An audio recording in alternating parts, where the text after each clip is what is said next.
Good day everyone. I am Romel Budino, BS Ed English 1B. The project title is Exploring the World of Linguistics. I choose the audio clip illustrating different linguistic models and theories. So start na tayo.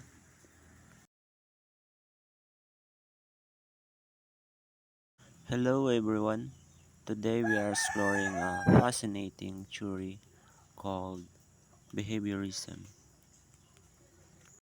Behavior, Behaviorism, particularly associated by B.F. Skinner, is a psychological theory that emphasizes the of the role of environmental factors in shaping behavior. According to Skinner, behavior is a learned and reinforced through interaction with the environment and internal mental state, thought, and emotion are less important for understanding behavior than observable action. Skinner expanded on earlier behaviorist theories by developing operant conditioning learning process through which behavior is strengthened or weakened based on its consequences. He identified two types of reinforcement and two types of punishment that influence behavior. Example and education. In classroom setting, Skinner's behaviorism could manifest in way teacher manage student behavior. We have an positive reinforcement and negative reinforcement. So, sa positive reinforcement, a teacher hand out sticker to student who participate actively in class discussion over time. This lead to more students raising their hands and contributing. That is positive reinforcement. So, sa negative reinforcement naman po, sa student who consistently finish assignment earlier is allowed to skip a portion of their homework. This encourages the student to keep work efficiently. And sa positive punishment naman po and negative punishment, sa positive punishment po, a teacher might give extra assignments to students who arrive late, which discourage tiredness. So, sa negative punishment naman po, if student disrupt classes, they might lose free time or social privilege, discouraging disruptive behavior in future. So, yun po yung two types of reinforcement and two types of punishment that influence behavior. Skinner believed that behavior is shaped by consequences, and understanding how these consequences work is key to guiding learning and behavior change effectively.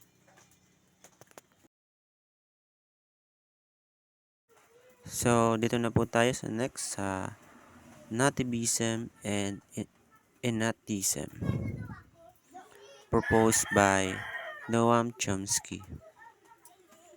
Suggests that certain aspects of human knowledge, especially language, are innate and biological pre-programmed. According to Chomsky, humans are born with a natural ability to acquire language, which he described as the language acquisition device. This theory contrasts with behaviorism, which argues that language is learned solely through interaction and reinforcement. Key ideas of Chomsky nativism or innatism. First is universal grammar and language acquisition device. Universal grammar daw po. Chomsky proposed that all humans possess an inherent structure of grammar common to all languages.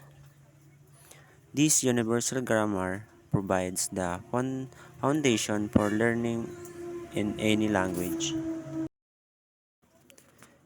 And sa language acquisition device naman po, this hypothetical brain mechanism enables children to quickly and effortlessly learn to structure of language during critical development period.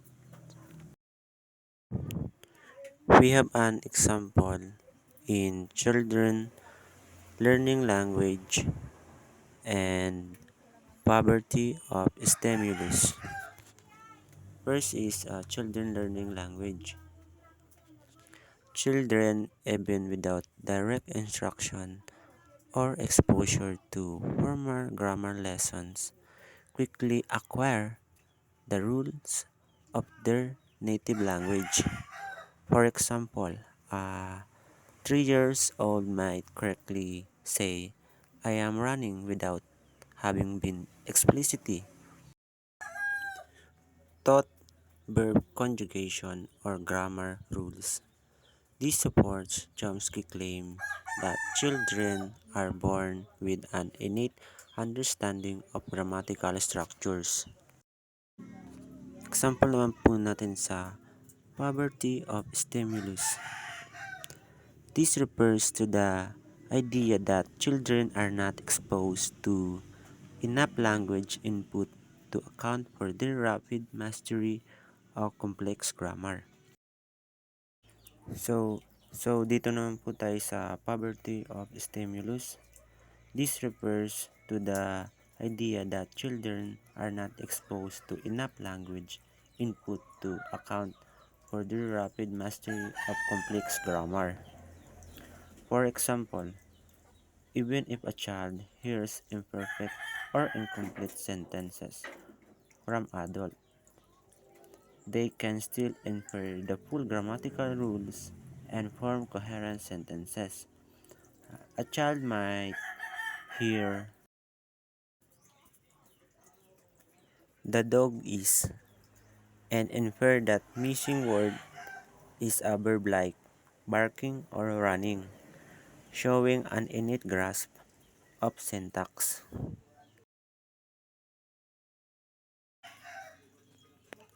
Chomsky nativist theory reshape our understanding of language acquisition by arguing that humans are born with an inherent capacity for language learning, suggests that environment alone cannot fully explain linguistic development.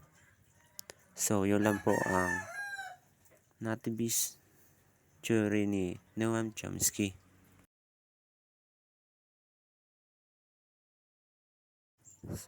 So, dito na po tayo sa interactionism by Lev Vygotsky.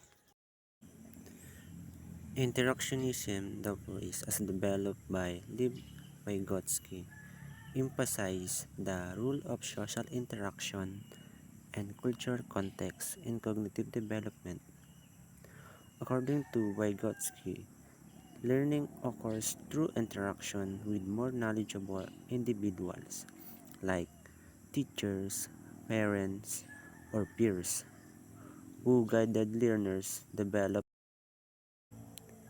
In his theory, highlight the idea that knowledge is constructed through social processes and that language play a central role in shaping thought. Key concept in Vygotsky interactionism. First is zone of proximal development. Second, scaffolding. And last, three, more knowledgeable other.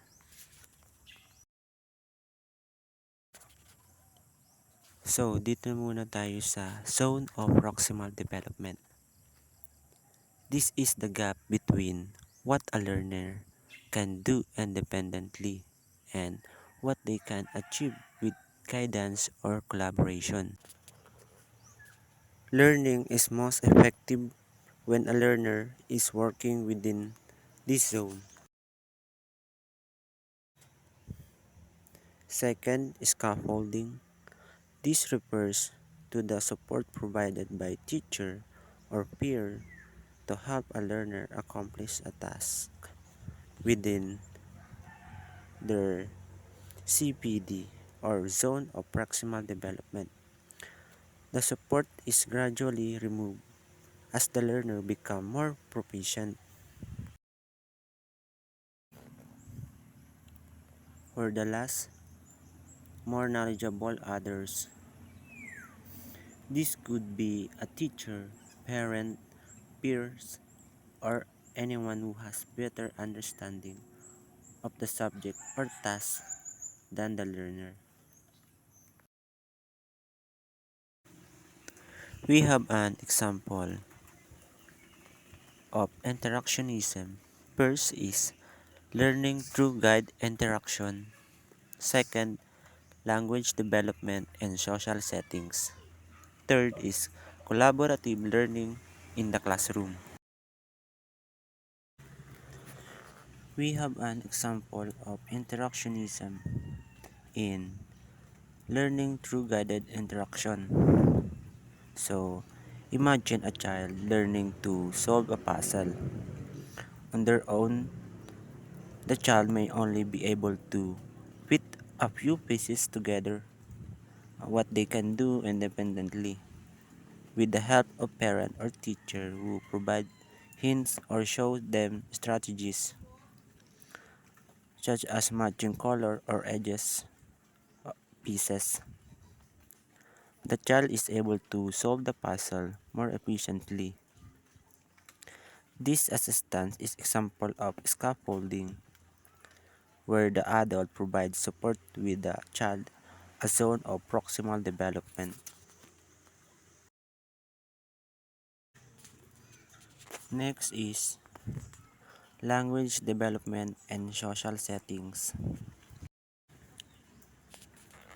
A young child may have limited vocabulary, but through interaction with adult or older children, learns new words and how to structure sentences.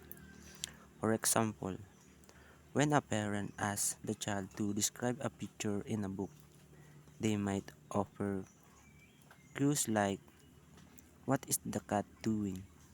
and expand the child's response by saying, "Yes, the cat is running to catch the mouse." This back up and forth exchange help the child build language skills through social interaction.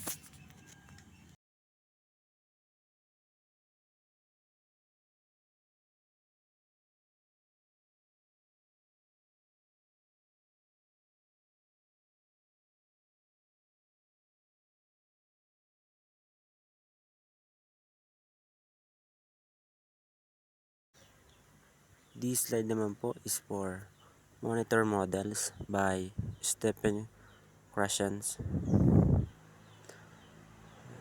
Monitor models of second language acquisition consist of 5 key hypotheses that explain how people acquire languages. These are first, the acquisition learning hypothesis, second, the monitor hypothesis, third is the natural order hypothesis, fourth is the input hypothesis, and five last, the effective filter hypothesis.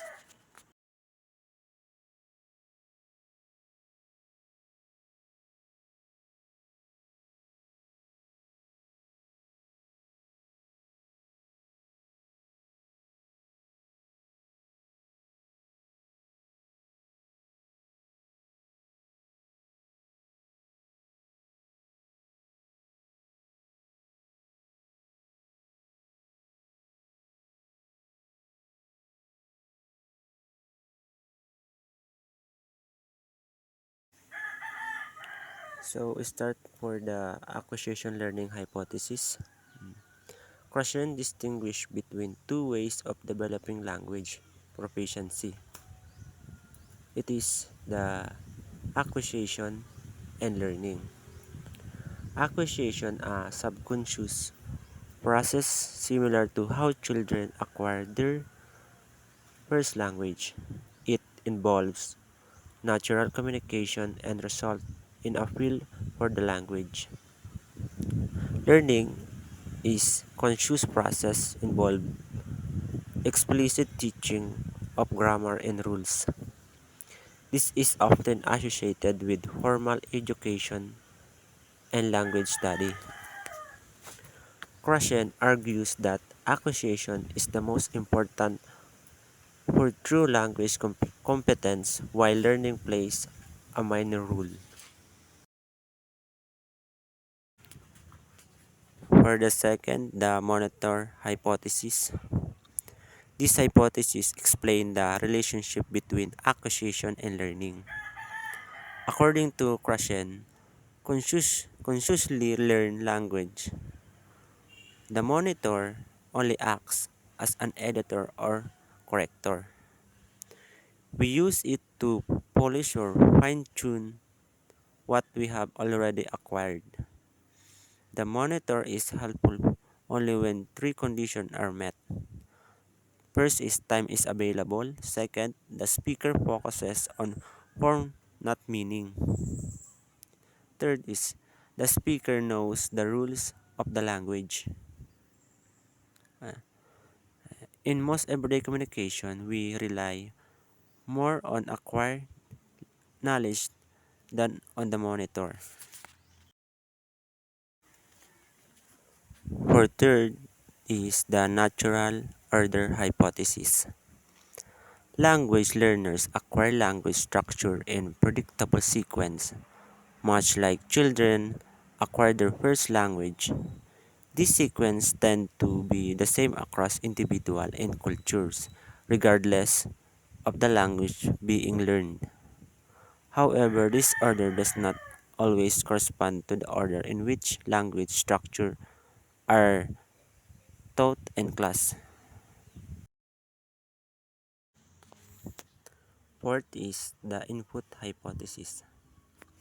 This is the idea that learners acquire language best when they are exposed to comprehensively input slightly about their current proficient level, often referred to as. This input should be understandable with the help of context or existing knowledge, yet challenging enough to strengthen the learner's capabilities and promote development. For the last, the affective filter hypothesis. The affective filter hypothesis refers to emotional factors that can influence language acquisition. If a learner is anxious, unmotivated, or lacks confidence, their affective filter is up, which can prevent them from fully acquiring language.